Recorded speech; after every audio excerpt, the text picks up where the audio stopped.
the concept of noun versus a verb, right?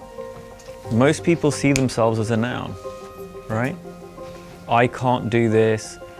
I am this. I procrastinate. I'm a cake person, right? I don't exercise.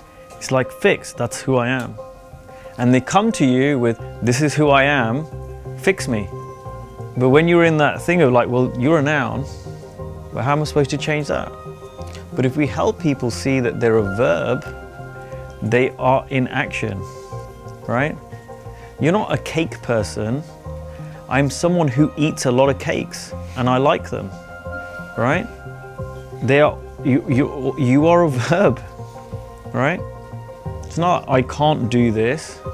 I am someone who's not been taking action in this direction and I've been thinking a lot about it. All right, so now how can we shift 1%, 2%, 5% in the direction that you want to go in?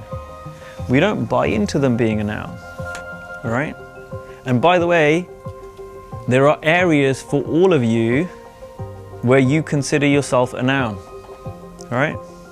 I can do this, I can't do this, I'm like this, I'm not like that, I'm not like Kush. So the meaning of a noun is a word used to identify any of a class of people, place or things, or name a particular one of these, right? Whereas a verb is a word used to describe an action, state or occurrence and forming the main part of the predicate of a sentence such as here, become, happen. So what you want to take from this is you are not fixed. Noun is a fixed thing. It's like that's how it is.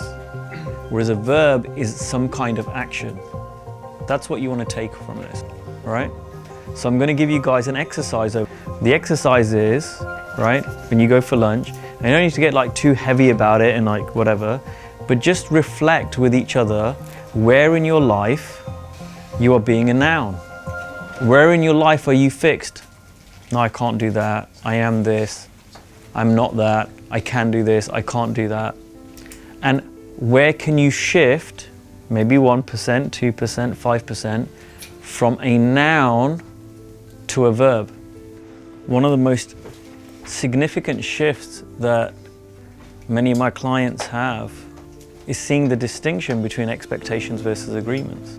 We want to go beyond, we're talking about transformation, not information. You know the information about agreements, and on the realm of information, you will get it. Why are we covering this?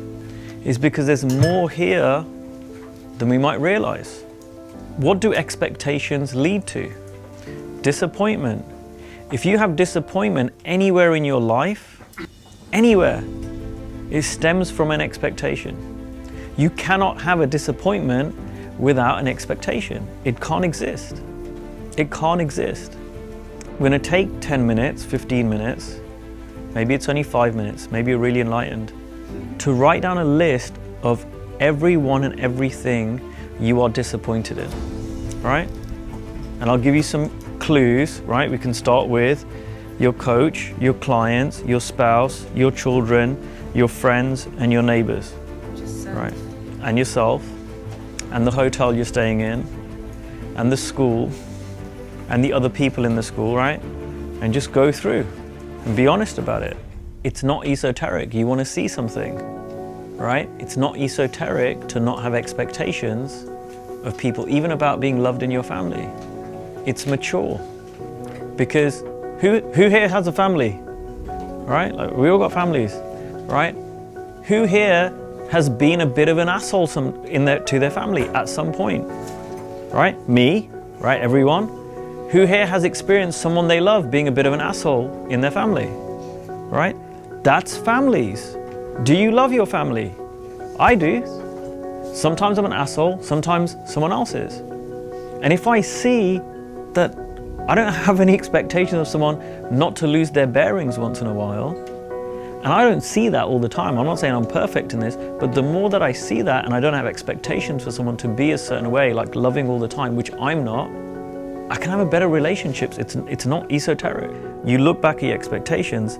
Is it reasonable or even humanly possible for someone to always remember to love you unconditionally no matter what? How would you show up if someone had an expectation of you, your spouse, your kids, your parents to say, no, you've got to love me unconditionally, no matter what. You've never got to lose your bearings with me. Who can 100% agree to that?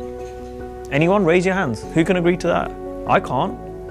So you start to see, even in that scenario, like, man, I got some expectations here that I couldn't live up to. This doesn't make sense. And a real practical way, it makes your relationships better, right? And by the way, we're talking about families here, but this applies to significant others. This applies to employees. This, applies to your boss. This applies to clients. Applies to your coach. One of the things I've told people is, I'm working with the best coach in the world, according to me, and a lot of people think that of him. And I know there are people who will pick the one little bit and going, well, he did this, or he said that, or he didn't do this. And what happens is they get less out of the coaching. It's not rocket science, because they're focused on that. They're disappointed because they had a certain expectation of him to be superhuman. And I was talking to a client of Steve Hardison's, and I said to him, I go, you know what the difference is between me and a lot of clients of Steve Hardison's, or people that I hear who are disappointed? And he goes, what's that? I said, I don't expect him to be perfect.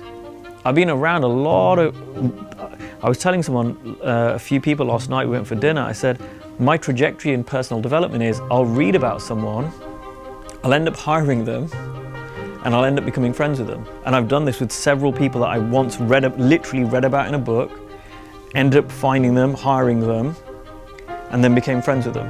And I've got several people like that, include like Steve Chandler, Zan Perrion, like a bunch of people, right? And what I realized in that journey is I love these people and they're all human. Like no one I've ever met, they say don't meet your heroes. I don't agree with that. It's just like, don't expect your heroes to be perfect. And so when I show up in that way and not having expectations of Steve Hardison, I really don't. I get loads from that relationship, right? If your clients show up with a bunch of expectations on you, they're going to get less out of the coaching with you. And most coaches are afraid to say that. They'll take on the expectation of their clients. Oh no, my client expects this, and now my fees have gone up and I'm charging that. So no, I've got to hold myself up to my client's expectations. You're not serving your clients if you do that. It doesn't benefit them. It benefits them to know, hey, do you know what? I'm human, just like you, and I'm going to help you. And let's drop all the expectations and make some agreements. And even when we make some agreements, there'll be other stuff. It's not like, okay, we made an agreement, that's it, we're never going to talk about it again. If something comes up as we're coaching, let me know. I say that to all of you in the school. If we're going through the school and we're now tomorrow we'll be like halfway through the school and something's not come up that you wanted to discuss, or I'm not doing something in the way that you would have liked to be done, let me know. I can do something about it. We've got the other half of the school to go. You don't tell me I can't do anything. That doesn't help you or me. So here's something you can do, and it's up to you, so whether you want to get the most out of this school or not. You can take your list of disappointments, follow them through back to the expectations that have created them, and either realize they make no sense and drop them, or turn them into agreements.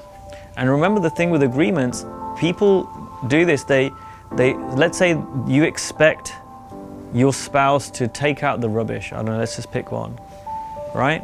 And you're disappointed because they don't. Well, what a lot of people do is go, hey, can we make an agreement that you're going to take out the rubbish? You're just using the word. It's not about, that's not creating an agreement. You create an agreement when, and you've heard me say it this morning, can I count on this? When you say, can I count on this? People will be more honest and go, no, I'll try.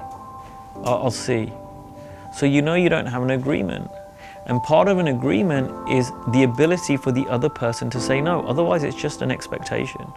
So another question you can ask people is, what can I do to help you keep this agreement? Is there anything I can do so that I can count on you? So it's the same thing. You can either look at them and go, is this really feasible? Am I got realistic expectations? Because you might look at them and go, I'm expecting myself to do this, this, this, this, this, and this. Like, that doesn't make sense. But it's bringing more awareness to that. Or it's like, all right, what would need to happen for me to make an agreement with myself that I could count on it, right? And putting systems in place, because every commitment is backed by a system to ensure it's going to happen. If you don't have a system in place, you can't keep a commitment without a system, right? And then you work through it, and if you've got a coach, which I know you do, you can take this to your coach. That's another option, and it's really useful work. The reason I brought this up is twofold. One is I want to give you another tool to take to your clients, and this can be used in an enrollment conversation. This is something you could do, this exercise in an enrollment call, and it will really help people see like how powerful coaching is. That's one thing. But another piece to this is, and again, Nathaniel Branden used to say, we've got to become what we teach. We have to become what we teach. As coaches, it's not about being perfect, but if we aren't living this in our own lives, if we aren't using agreements in our own lives, and we're living from expectation, then we are diminishing the power we have as coaches and the impact we have on our clients. If I'm just teaching this as a concept, but I'm not living it, it's not as powerful, and it's not about the words that I use. But what's missing is your system. So people have this thing of like, I've got to be self-motivated not to finish the pack of biscuits, or I need to be self-motivated to go to the gym, or, you know, like, then you go back to the noun, like, oh, but I can't do that, and it's fixed. But if you're a verb, you create a system. I work out in the gym, my system is I have a PT. For years, I thought that was wrong. I should be self-motivated to go to the gym, and then I'm like, why don't I just create a system that works? Well, the commitment is a commitment when there's a system there. You can't have a commitment without a system. You can't just commit to an outcome without a system, right? Hey, I've got to get a 4 a.m. flight, or you got to leave the house at 4 a.m. to get a flight. You will set 3 alarms, right? I always use the example when I used to go on a boys' holiday and we'd have to get up at 2:30 in the morning to get to Stansted on Ryanair, whatever. We'd have our systems, we'd set different alarms, and then we'd have the thing of, right, boys, call each other. Whoever wakes up, call each other. And so someone would call someone else, all right, you ring this person up. And we didn't know we were doing it, but we had a system because we didn't want someone to miss the flight. So when something's important, we're committed to it, because we were really committed to going on our boys' holiday and having that pint at 6 o'clock in the morning in Weatherspoons, right? Ugh. Right? We had a system for that. Everywhere in your life where you commit to something, you have a system.